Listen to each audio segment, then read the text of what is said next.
Oprostite zbog smetnje.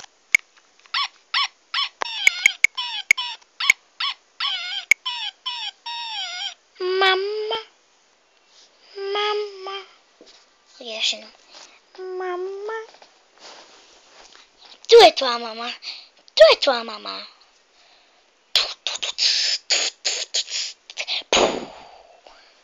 Ti nisi moja mama, ti si ona zločista teta iz muzeja.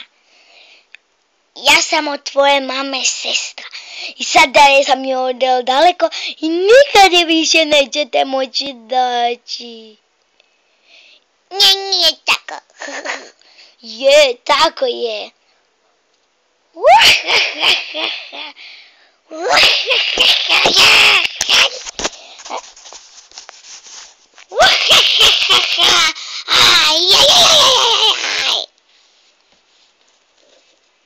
Samo ne mogu vjerovati.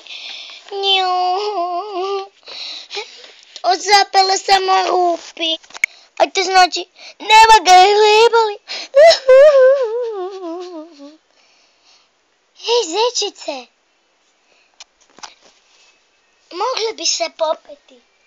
No kako? Pa vidiš, tvoja gumica. O, moja špaga gumica.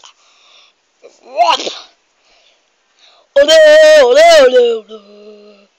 Ništa mi se tako, ja znam kako ću. Dun, dun, dun, dun, dun, dun, dun. Sirko, pomozi mi, padam.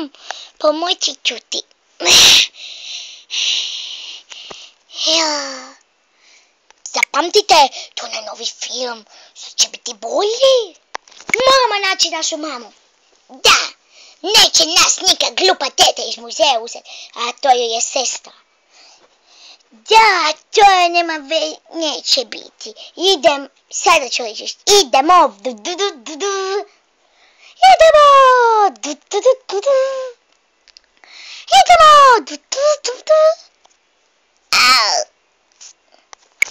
Sad se pitate šta se dogodilo ovčici i njihovim prijateljima.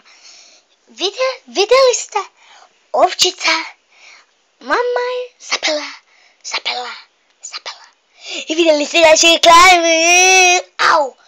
To je jedan moj prijatelj idiot. Ona voli onu reklamu. Reklama! Dosta mi ga je.